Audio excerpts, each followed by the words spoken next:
Olá, seja muito bem-vindo. Nós estamos estudando o livro de Gênesis. Bora lá?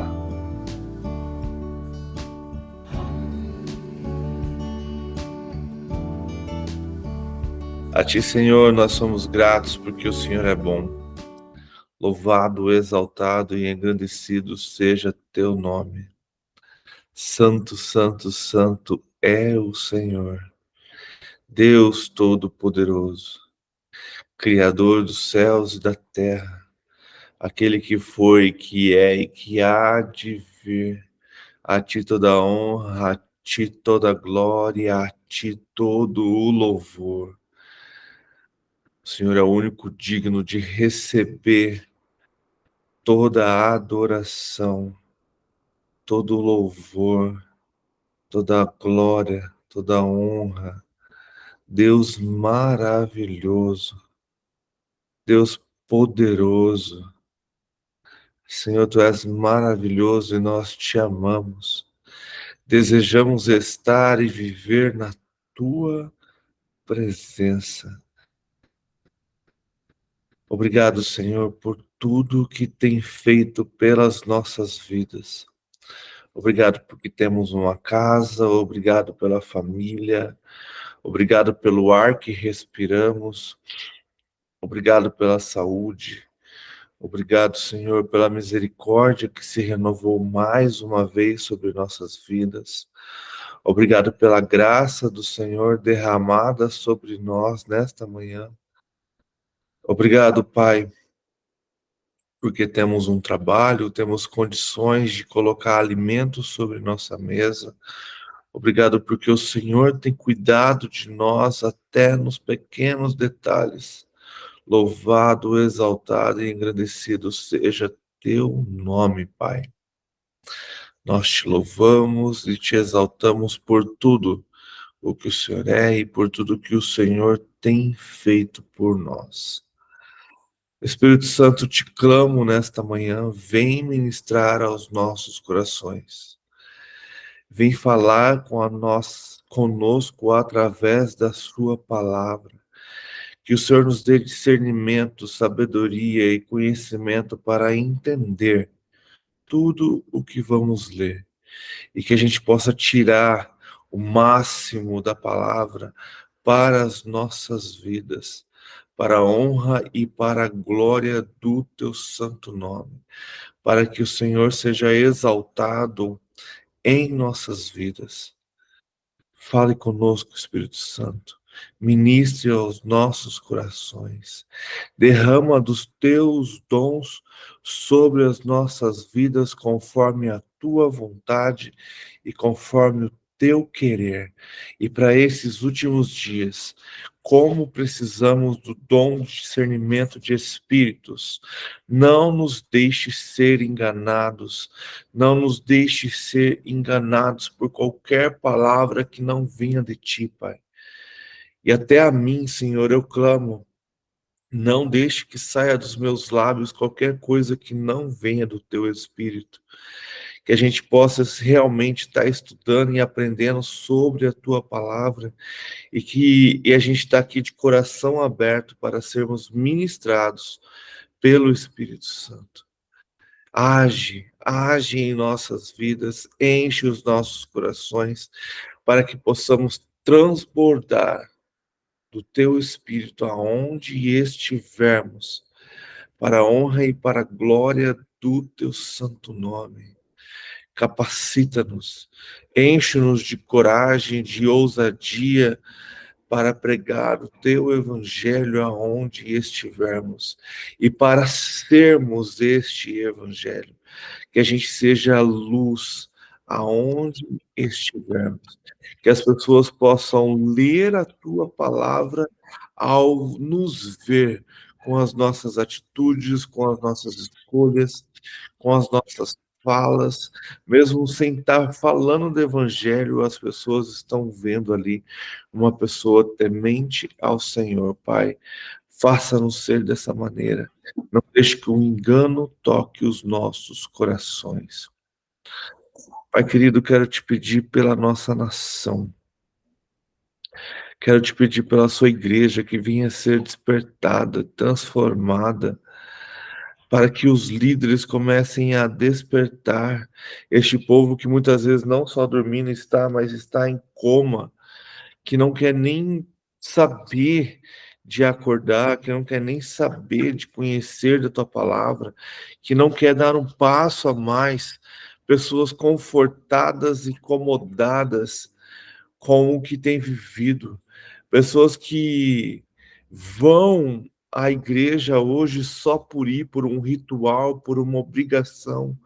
Deus, tem misericórdia deste povo, haja, desperte-os, Pai, para que eles comecem a buscar ao Senhor verdadeiramente, para que haja um despertar dentro da sua igreja, para que só assim possa haver um movimento de oração e clamor ao Senhor, e só assim haverá então um derramar do teu Espírito.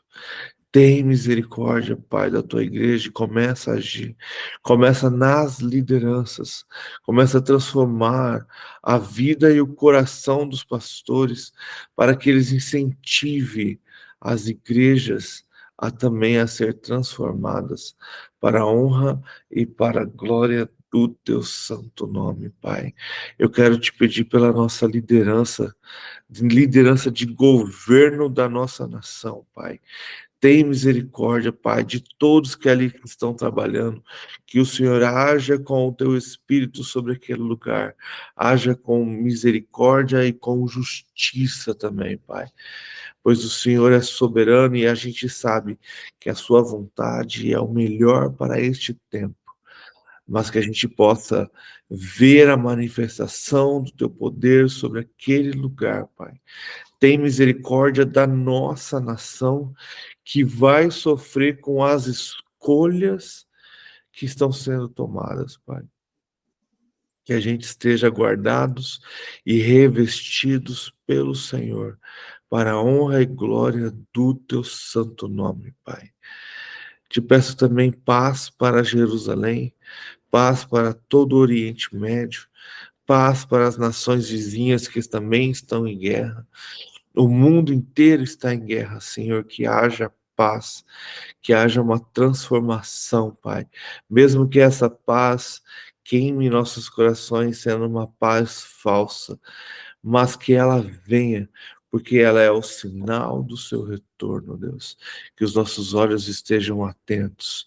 Espírito, haja naquele lugar, move no meio daquele povo, para que haja transformação, conversão, através da palavra, através de sonhos, através de visões, não importa. Mas que cada vez mais aquele povo ali do Oriente Médio e também de todas as outras nações, como Índia, China, Japão, Rússia, toda a Europa, Pai, venha a reconhecer Yeshua como o Messias. Venha reconhecer Jesus Cristo como o único Senhor e Salvador das suas vidas e de suas nações. E que tudo isso seja para a honra e para a glória do teu nome, para que o Senhor seja louvado e para que o Senhor seja exaltado hoje e sempre, Pai. Quero te pedir em especial que o Senhor derrame uma bênção sobre a vida de cada um aqui presente, que o Senhor derrame da sua graça e da sua misericórdia, do seu amor sobre as nossas vidas, sobre a casa, as nossas casas, sobre as nossas famílias e familiares e parentes, Pai. Que o Senhor esteja agindo com o teu Santo Espírito sobre estas vidas, Pai. Que o Senhor esteja agindo com o sobrenatural sobre as nossas vidas. O Senhor conhece os nossos sonhos, os nossos desejos, as nossas lutas e as nossas dores. Só o Senhor conhece o coração de cada um aqui, o que cada um está passando neste momento, Pai. Então, que o seu Espírito comece a agir. Que os nossos sonhos, Pai, sejam os teus sonhos. Que a nossa vida seja a sua vida. Que possamos aprender a caminhar no Senhor. Derrama o Espírito Santo cura sobre quem precisa de cura, tanto física como espiritual, derramando o seu transbordo, para que possamos realmente transbordar da tua presença aonde estivermos, e que tudo isso aconteça para a honra e para a glória do teu santo nome, Pai. Perdoa, Senhor, os nossos pecados e nos ensina a perdoar aqueles que têm nos ofendido, aqueles que têm nos perseguido, aqueles que têm falado mal de nós, aqueles que de alguma maneira têm magoado, tocado os nossos corações. Que a gente aprenda a não carregar mais esse tipo de pessoa e que a gente aprenda a perdoar verdadeiramente como o coração do Senhor perdoa os nossos pecados. Livra-nos, Senhor, de todo mal, de toda seta maligna, que hoje, Senhor, em muitas escolas começam as aulas, que o Senhor seja com estas crianças, que o Senhor esteja protegendo essas crianças de toda seta, de toda influência, de tudo que não vem de ti, para a honra e para a glória do teu nome, para que o Senhor seja exaltado, Pai. Acampe com os teus anjos nas escolas, protegendo essas crianças tanto fisicamente como mentalmente, Pai. Que o Senhor as conduza a professores que tenham princípios, Pai, que esses professores que querem trazer engano, que eles sejam enganados pelo teu Espírito, que eles sejam calados e transformados para a honra e para a glória do teu santo nome, Pai. Proteja as nossas crianças, proteja os nossos amados, proteja, Senhor, os filhos. Eles são indefesos e dependem totalmente de ti, Pai. Então age com poder e age com o sobrenatural, para a honra e glória do teu santo nome, para que o Senhor seja louvado e exaltado hoje e sempre, em nome de Jesus. Amém. Amém. Amém. Bora lá então.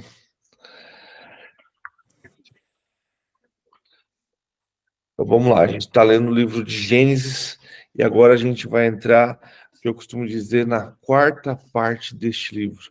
Então a gente tem a primeira parte que tem tudo a ver com a criação do Senhor, que a gente vê ali Adão, então Noé, os filhos de Noé e toda a criação, todo o processo que o Senhor fez.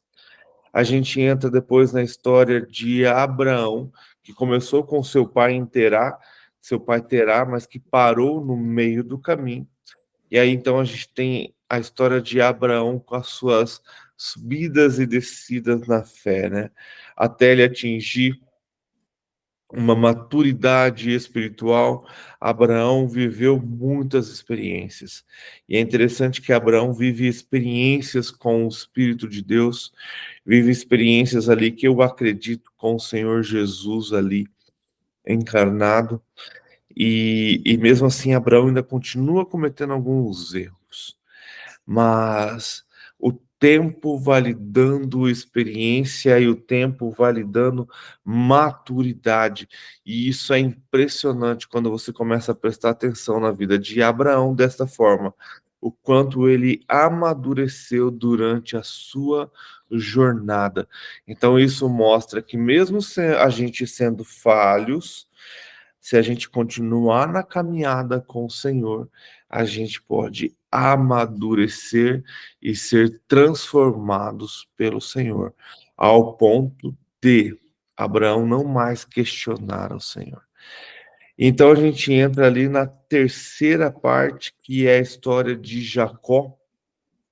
A história de Isaac e Abraão, Isaac passa muito rápido, mas eu gosto de ver ali em Isaac a submissão ao seu pai, ao se deixar entregar como oferta, assim como Jesus faz no futuro da história ou no nosso passado, que se entrega como oferta pelos nossos pecados. E então a gente entra na história de Jacó, filhos que foram clamados ao Senhor por Isaque e por Rebeca, pois ela era estéril e já fazia alguns anos que, na verdade, já fazia 20 anos que Rebeca e Isaque tentavam ter filhos e não conseguiam, até que então a gente vê na Bíblia Isaac clamando por um filho, e aí então, como se Deus lembrasse, abre a madre de Rebeca, e Rebeca então tem gêmeos, que desde o seu ventre já começam a disputar pelo poder. E aí a gente vê então a história de Jacó, desde jovem já, sabendo com certeza através de sua mãe, que já tinha recebido a profecia de que o mais novo seria maior do que o mais velho, que ele receberia a bênção. Então Rebeca faz uma trama ali com Jacó, e Jacó, depois de comprar o direito de filho mais velho de Esaú, ele toma isso definitivamente, recebendo a bênção de seu pai Isaque. E é interessante que quando a gente pensa que não eram mais jovens, porque às vezes a gente pensa, tem uma visão de que isso aconteceu quando eles eram jovens, e isso traz até a ideia de irresponsabilidade, né, daquele do jovem que faz isso, mas não, eles já eram pessoas de idade, homens formados. E Jacó ali obedece sua mãe como filhinho da mamãe e recebe a bênção e é obrigado a fugir para Padã Arã. E ali todo o engano que ele causou ao seu irmão, seu sogro Labão, então causa a Jacó. Mas mesmo assim, Deus prova a Jacó e o abençoa. Jacó volta para Canaã. É perdoado também pelo seu irmão, eles fazem uma reconciliação. E ali, então, Jacó enterra seu pai Isaque, depois de uns 20 anos terem voltado para Canaã. Jacó está ali, Jacó está ali, então, educando seus filhos. A gente tem a história. Bom dia, Neuza. Tá Bom fechado dia. o áudio da senhora.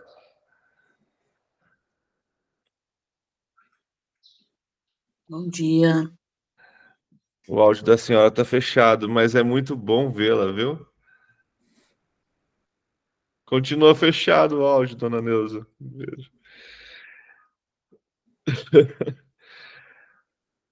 Nós estamos estudando o livro de Gênesis, tá?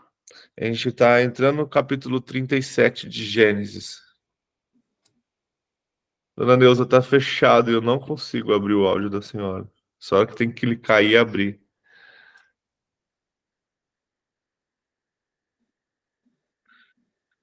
Tem uma janelinha aí do ladinho aí onde a senhora consegue clicar e abrir. Onde está esse microfonezinho cortado. Do lado da mãozinha.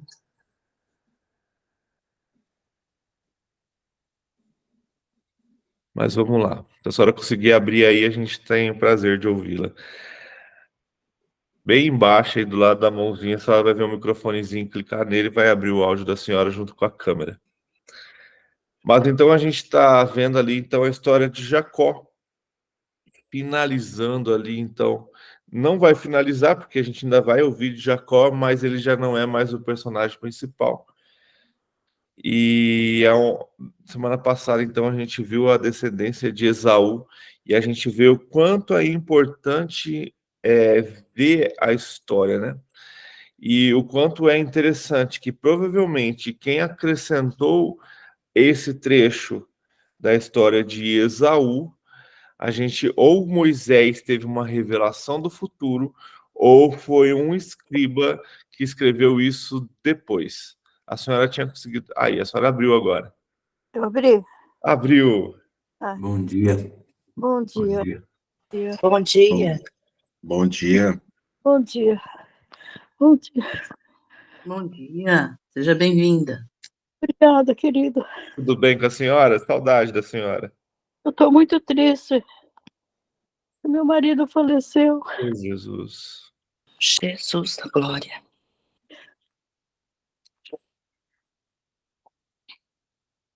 A gente vai estar orando pela senhora, tá bom? Obrigada. Senhor Jesus, nós te louvamos porque o Senhor é bom. Até nos momentos difíceis, nos momentos tristes, o Senhor se manifesta com o teu poder e com a sua glória. Quero te pedir neste momento, pela vida da dona Neuza, que o Senhor venha agora consolar o coração dela. Que o Senhor venha agora manifestar o teu espírito sobre a casa dela, sobre seus familiares, que o Senhor venha consolar o coração deles. União tão bonita que durou tanto tempo. 60 anos. 60 anos, Deus. Louvado seja teu nome. Eu sei que é uma dor, Pai. Há o dor da perda, a dor da partida, mas que o teu Espírito Santo console o coração da dona Neuza. Que o Espírito Santo console o coração de toda esta família que está passando por este momento de luto, Pai. Que o Senhor venha agir com todo o poder, com toda a glória sobre a vida da dona Neuza e de seus familiares. Que o coração deles entenda que a morte ela é uma passagem. A gente vai sofrer, a gente vai sentir a perda, a gente vai sentir a dor, mas que venha em nosso coração e em nossas lembranças apenas os momentos bons, os momentos em que passamos juntos, e que o teu Espírito console verdadeiramente este coração, e que eles possam viver este momento, mas tendo a certeza e a alegria dos momentos bons, e a certeza no coração de que a morte é apenas uma passagem para a vida eterna, e que o Senhor possa verdadeiramente estar no coração deles, consolando a dona Neuza e trazendo paz para todos os filhos, todos os netos, em nome de Jesus, Senhor. Amém.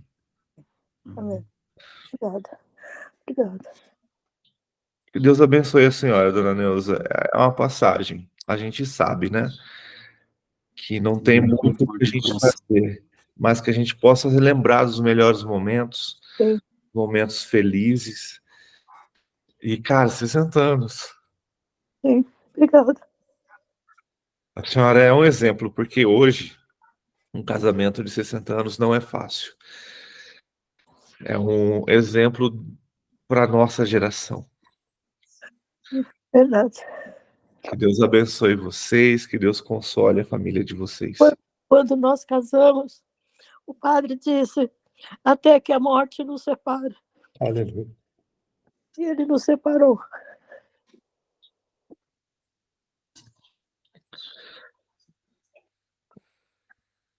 Deus abençoe a senhora, viu? Amém. Deus conforte o coração da senhora, dona Nilza. Amém. Amém. Amém. Se a senhora quiser continuar, fique à vontade, tá? A gente vai ler, a gente está lendo o livro de Gênesis.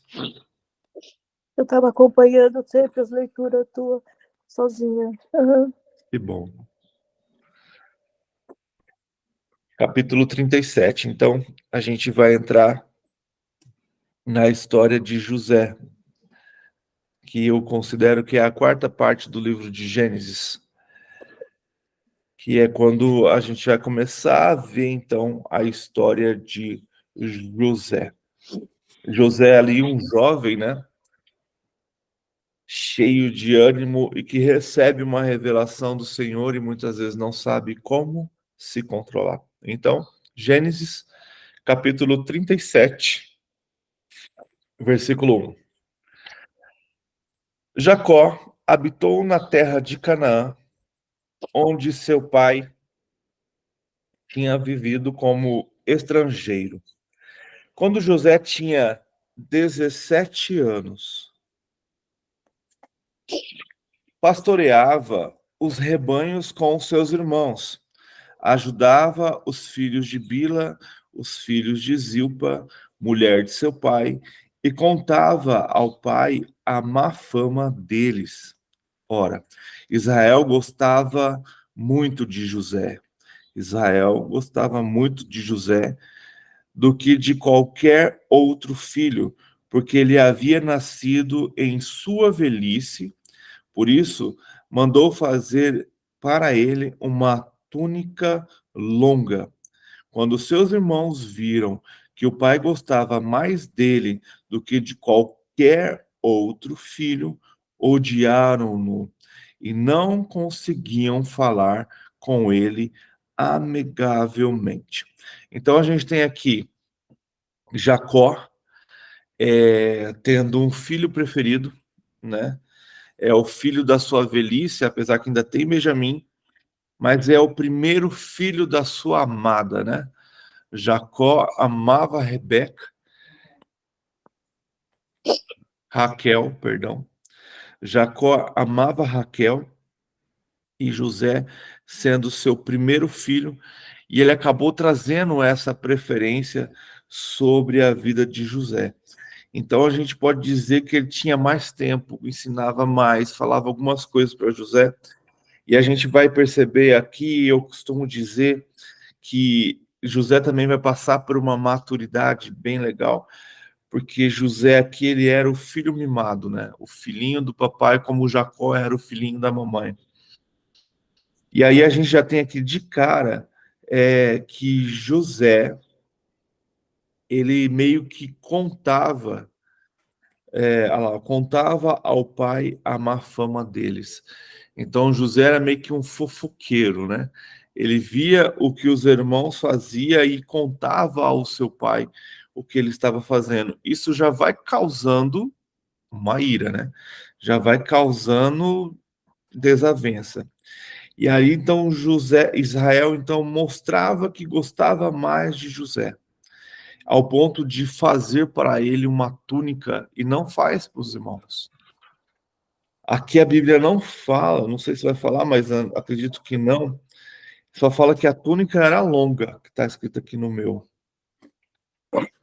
Aí aqui eu tenho um detalhe aqui que fala ou é longa ou de diversas cores. Também no versículo 23 e 32 vai falar sobre isso. Essa túnica era muito especial, porque só usava uma túnica, eu tinha túnica quem eram poderosos, né? Eram os filhos de reis.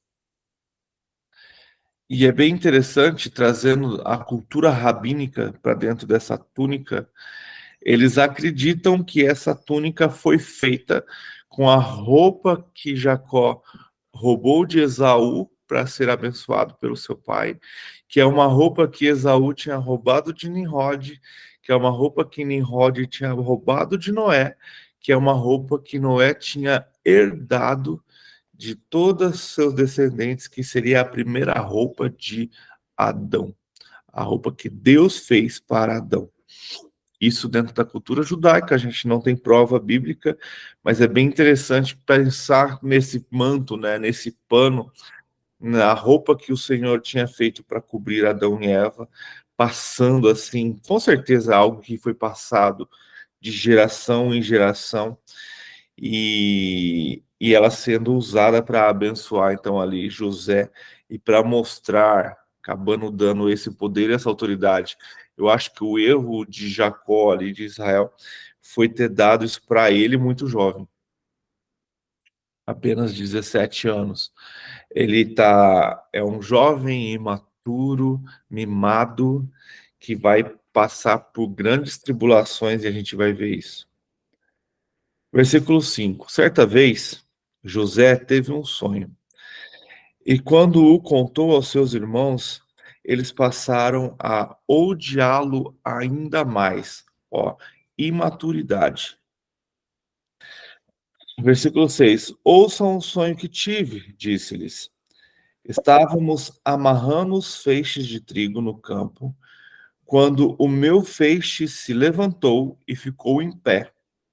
E os seus feixes se ajuntaram ao redor do meu e se curvaram diante dele. Seus irmãos lhe disseram: então Você vai reinar sobre nós? Quer dizer que você vai nos governar? E o odiaram ainda mais por causa do sonho e do que tinha dito. Parece que José não conseguia perceber pela sua ingenuidade e imaturidade o que acontecia ao seu redor. Eu acredito que ele foi ingênuo ao contar isso aos seus irmãos, porque ele já não percebia que o coração dos seus irmãos estava totalmente contra ele. Já estava triste contra eles. Versículo 9. Depois teve um sonho e contou aos seus irmãos. Tive outro sonho.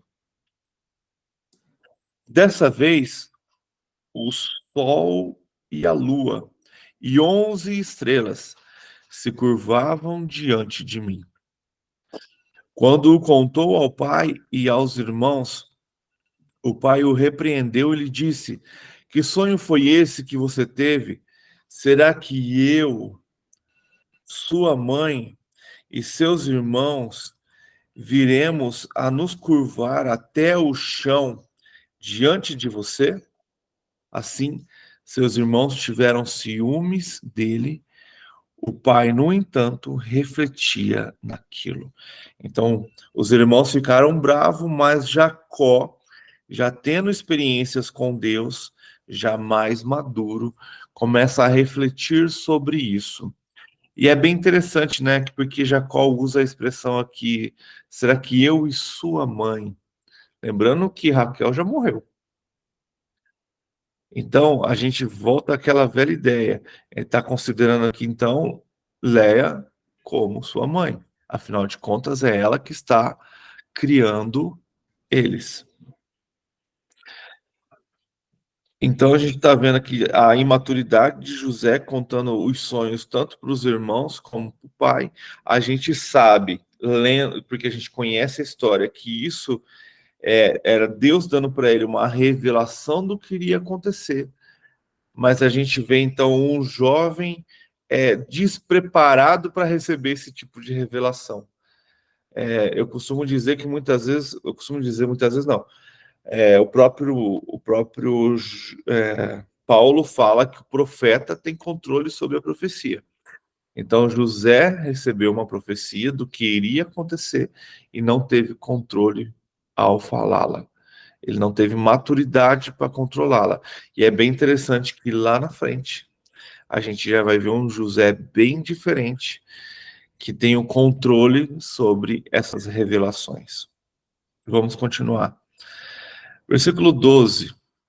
Aí é José, então, vendido pelos irmãos. Os irmãos de José tinham ido cuidar dos rebanhos do pai, perto de Siquém.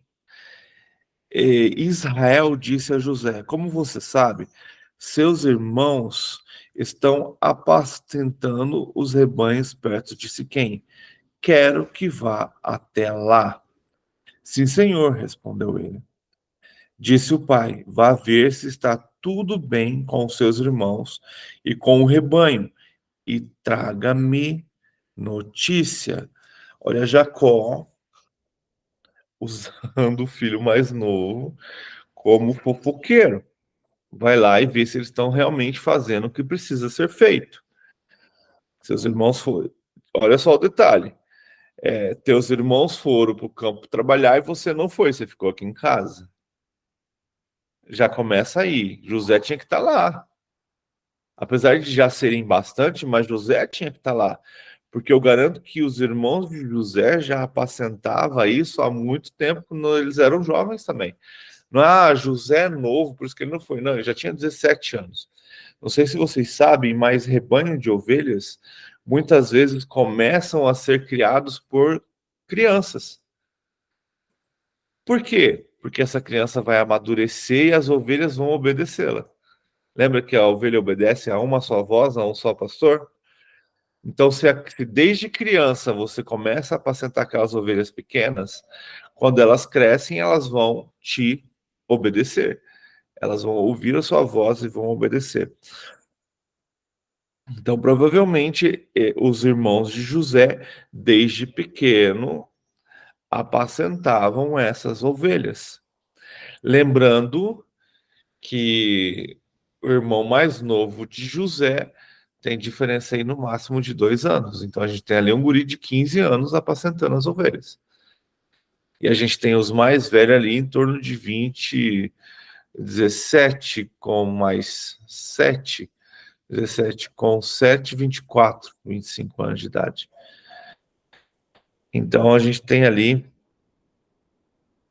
na verdade, o mais novo com 19, né? 18, 19 anos.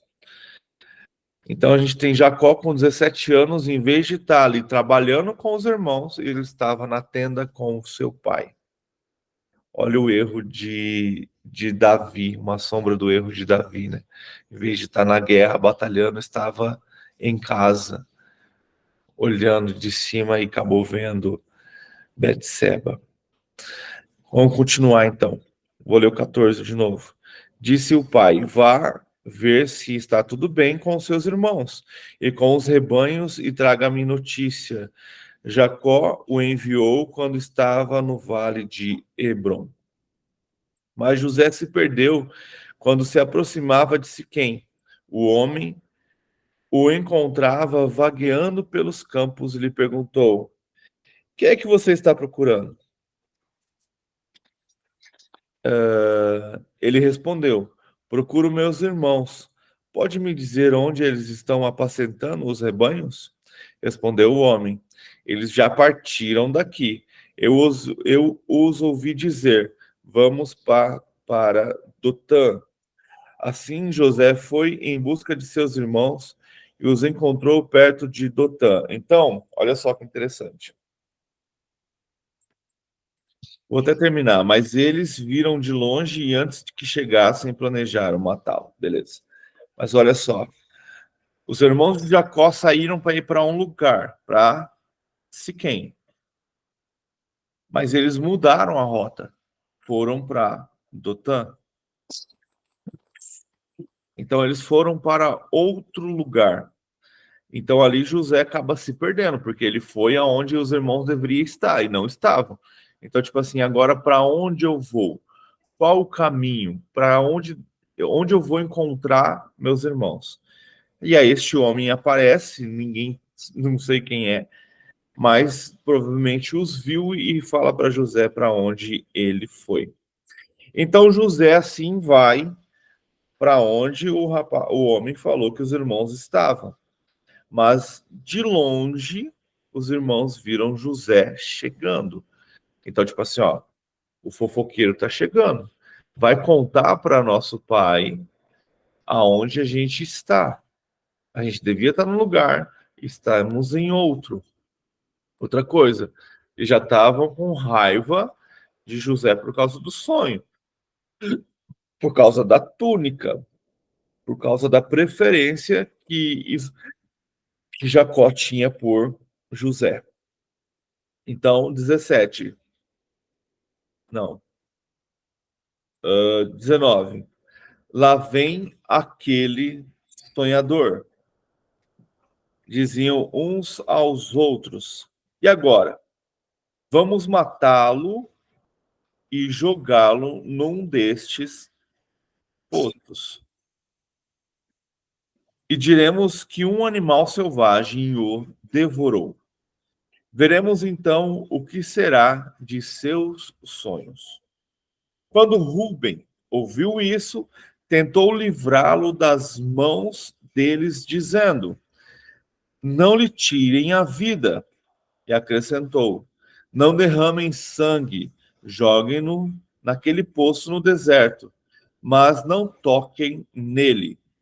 Rúben propôs isso com a intenção de livrá-lo e levá-lo de volta ao pai. Chegando José, seus irmãos lhe arrancaram a túnica longa, agarraram-lhe e jogaram no poço, que estava vazio e sem água. Ao se assentarem para comer, viram ao longe uma caravana de ismaelitas que vinham de Gileade.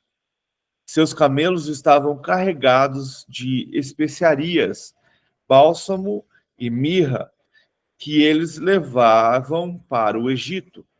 Judá disse então aos seus irmãos: que ganharemos se matarmos o nosso irmão e escondermos o seu sangue? Vamos vendê-lo aos ismaelitas. Não tocaremos nele, afinal, é nosso irmão, é nosso próprio sangue. E seus irmãos concordaram.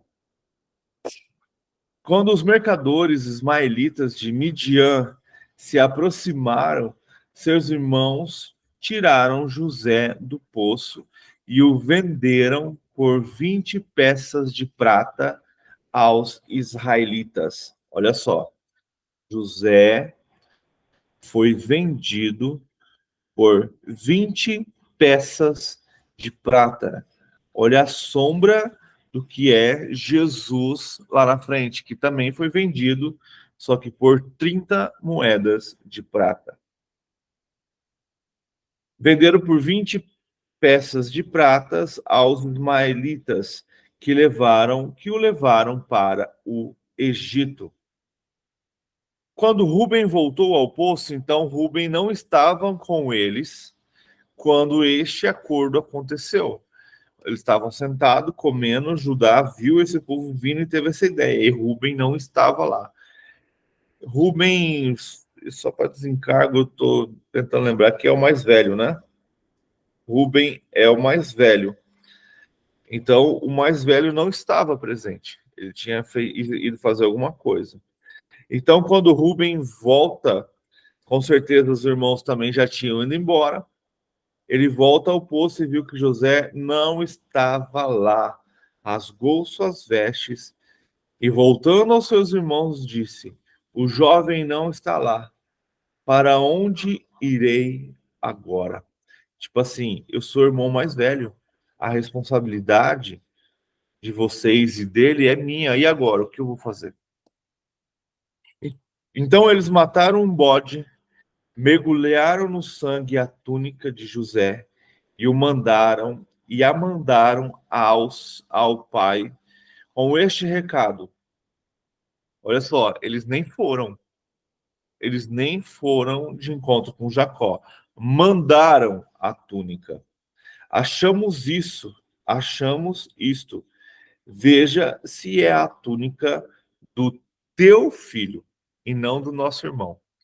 Olha os pequenos detalhes, o como a inveja, né, a intriga, a ira, o remorso no coração dos irmãos por José estava forte naquela época.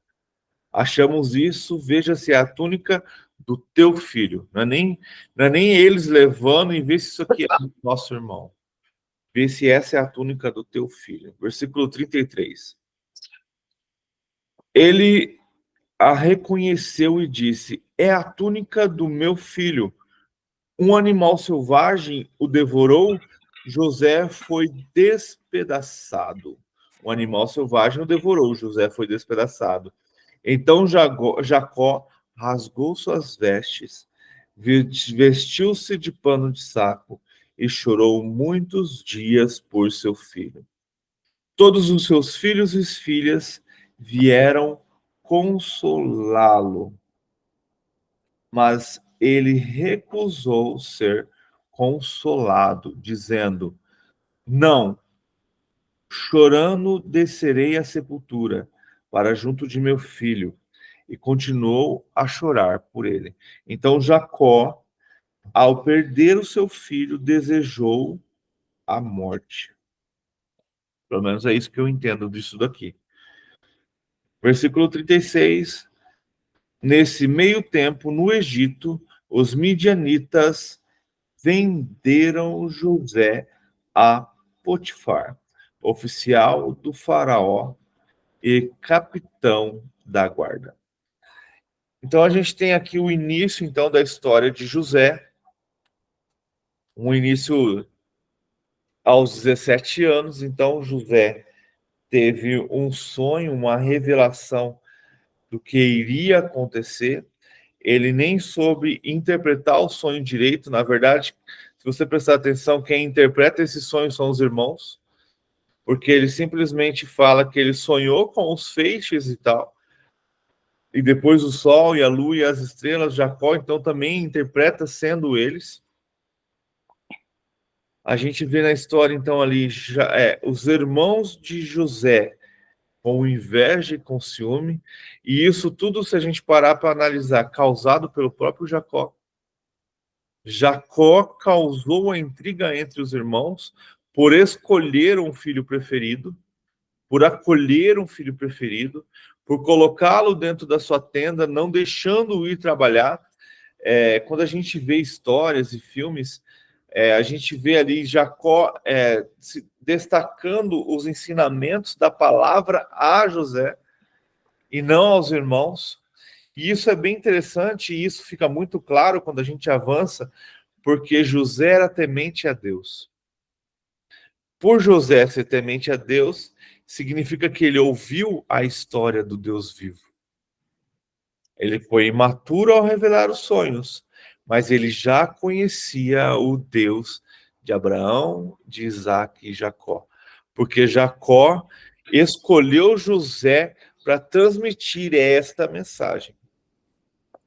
E aí a gente tem, então, os irmãos com ciúme, os irmãos cometendo um erro, né, de desobedecer ao pai, porque era para eles estarem no lugar, eles estavam em outro. E Jacó, então, manda José, um outro erro que eu vejo de Jacó, apesar que é coisa de pai, né? Vai ver o que está acontecendo com seus irmãos, onde eles estão, e me traz notícia. Então, vai lá. Isso, para o pai, é normal. Para os irmãos, é fofoca. Vai nos entregar, como ele já tinha feito quando a gente viu no começo da história. Jacó já tinha essa má fama de contar ao seu pai o que os irmãos faziam de errado. E aí, então, a gente tem agora José indo procurar os irmãos e não encontrando nada. E aí os irmãos o veem e planejam matá-lo. É bem interessante que o mais velho não permite. E é o mais velho, lá na frente, quando José é revelado, que intercede pelos outros, né? E Judá, se eu não me engano, por ter vendido José e planejado tudo isso, lá na frente também vai ser aquele que prefere se entregar para o Benjamim do que deixar que Benjamim fique ali. Então a história desse início, ela vai se conectando, né, com o futuro de José no seu período, quando ele vai ficar ali preso no Egito. E é muito legal, cara. Leiam isso que a gente vai estar lendo, pensando sempre em amadurecimento, como José vai amadurecer na sua jornada e como é importante ele passar pelo que ele vai passar, porque ele vai passar por uma experiência bem interessante de ter fartura e depois de faltar tudo. E isso vai o ensinar a governar o Egito no momento de fartura e no momento em que vai faltar tudo. Então, a história de José, para mim, é uma jornada de amadurecimento, é uma jornada que vai nos conduzir ao sucesso. E fora que José, muitas vezes, ele vai se tornando uma sombra do que Jesus foi quando ele veio. Então a gente consegue ligar várias coisas e a gente consegue perceber, então, nos sonhos de José, essa visão de imaturidade de um adolescente mimado, criado pelo pai, mimado pelo pai, tendo que ir preso para amadurecer e salvar toda a sua família. Mas isso a gente vai ver mais para frente. Alguém tem alguma pergunta? Quer colocar alguma coisa, acrescentar algo? Só para... Aqui no meu livro de estudo, diz que quando a revelação vinha assim, e o sonho, vamos dizer assim, era muito próximo um do outro, né? Porque ele sonhou 2 vezes num período ali. né? Provavelmente ali parece que era um período curto, né? A gente não tem, mas... Então, eles acreditavam que aquilo que foi sonhado era para acontecer rapidamente, entende? Então, não era uma promessa, vamos dizer assim, para acontecer lá na frente. Então, quando se sonhava, né, ou tinha essas visões, uma muito próxima da outra, significava que já estava para acontecer. E aí, talvez, esse pensamento aí dos irmãos de, ó, vamos dar um jeito nisso o mais rápido possível, né? Interessante. Mas é isso mesmo, cara, e é bem interessante isso. Eles tinham medo, né? Acabou que a inveja e o temor também de, cara, esse irmão cuidado pelo papai vai querer governar a gente. Sei lá, né? Jacó já estava velho. Vai querer mandar na gente, né? Porque lá já tinha aquele negócio do filho mais velho assumir, né? Todo comandar o resto da família, cuidar e pegar a herança ali primeiro. Ele que assumia o comando daquela geração ali crescendo. Então aí já ficaram com medo disso aí, esse pirralho vai mandar em nós e tal. Vamos tirar ele do nosso caminho. Não, e se Era a uma gente pedra, parar, né? Para eles era uma pedra. para pensar, Jacó já era idoso, né? A gente tem ali Jacó com 77, com 7, com 14, né? 91. 91, vamos colocar aí mais 17 que falou aqui, 107 anos, perto dos seus entre 105 e 110 anos de idade. Então Jacó já estava velho, né? E a gente sabe que cada vez mais eles vão vivendo menos. Então os irmãos, cara, nosso pai já velho, capaz de querer entregar tudo, entregar a bênção para José e a gente ficar sem nada. Então José acabar governando sobre nós. Então é meio também que uma preocupação sobre isso, né? E se a gente parar aqui, era todos os 10 irmãos. Eram 10 irmãos ali contra José. Só que a gente vê o mais velho, então, mais consciente. Não, põe ele no poço. Mas já na cabeça dele, né, planejando em tirá-lo de lá depois. E a gente vê, então, Judá já com mais maldade no seu coração, falando, não, vamos vendê-lo, então. E depois a gente fala para o nosso pai que algum animal selvagem o pegou. E assim, cara, a gente vai vendo, na verdade, a vontade de Deus sendo feita. Eu acredito que se José não tivesse sido levado, vendido para o Egito, talvez todos eles teriam morrido de fome. Não só eles, como também os egípcios. Então, aquela região iam padecer valendo. Lembram que em Canaã, quando Abraão chegou em Canaã, teve um momento de seca e ele teve que descer para o Egito? E aí a gente vê de novo, na época de Isaac, a seca aconteceu de novo e Isaac desceu. Ele não foi para o Egito, mas foi perto, que ele ficou ali onde estão os filisteus, que é na fronteira com o Egito. Vocês sabem que ali onde hoje está acontecendo todo esse confronto é onde os filisteus estão. E ela é fronteira praticamente ali com o Egito. Então Isaac desceu até ali. Quando Abraão desce até ali, não é por causa de seca, e sim por causa do fogo de Sodoma e Gomorra. Mas então a gente já tem 2 momentos de grande seca em Canaã, onde eles têm que descer e o Egito resolve. Lá na frente, com José, a gente percebe que a seca vai atingir toda aquela região, porque não só Canaã, mas como todo o Egito, todo o Nilo secou. Então a seca passou ali por toda aquela região. Então se José não tivesse ido para lá, Deus não tivesse agido, José ido para lá, cuidado, crescido e governado, toda a família de Jacó teria padecido. Então a gente precisa perceber que às vezes o dedo do Senhor em todos os detalhes. Então muitas vezes o que para a gente parece ser ruim, né?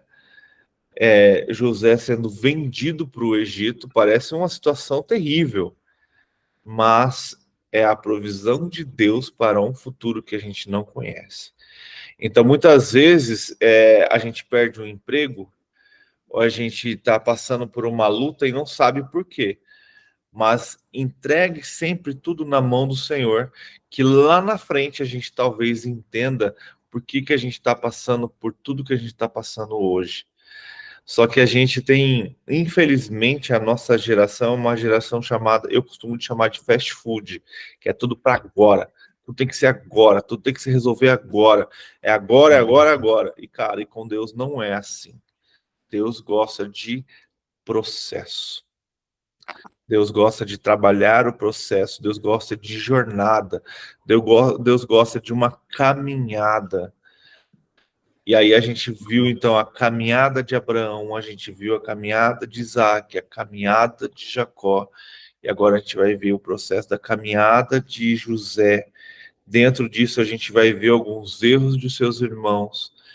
E a gente vai ver, então, lá na frente, o amadurecimento de toda essa história, de todos nessa família. E mesmo assim, dando spoiler lá na frente, os irmãos de José ainda não vão acreditar e ter medo de José. Fechou, gente? Fechou. Mais alguma coisa?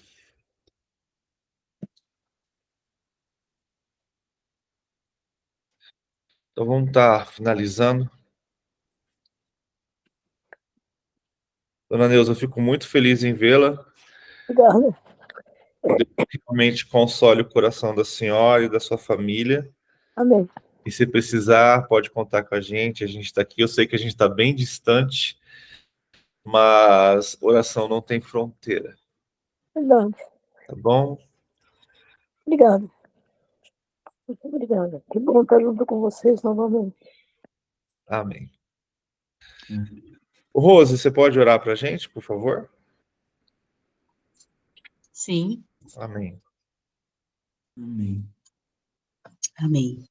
Senhor Deus, ó Pai, nós te louvamos e te adoramos, Senhor, por este dia tão maravilhoso que amanheceu, que chegou para nós, para nos darmos mais uma chance, ó Deus, e nós te agradecemos por isso, ó Pai. Queremos te agradecer por estarmos aqui, por cada um que está aqui participando desse estudo, ó Pai, te pedir que nos dê sabedoria, entendimento de tudo que nós estamos estudando, Senhor, que o Senhor possa também fazer-nos amadurecer, assim como José amadureceu, nós também tenhamos esse amadurecimento no entendimento da Tua palavra, Senhor.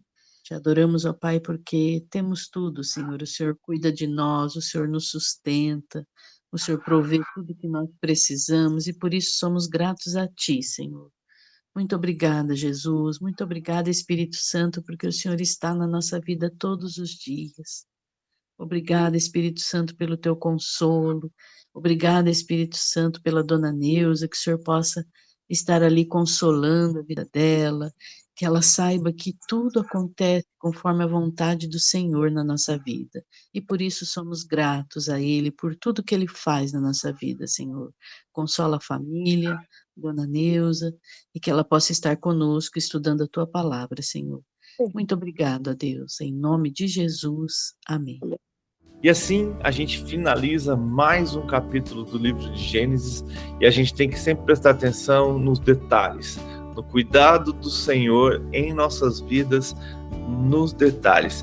Que Deus possa te abençoar, que você tenha um excepcional dia e que Ele possa cada vez mais encher o seu coração do desejo de conhecer a sua palavra.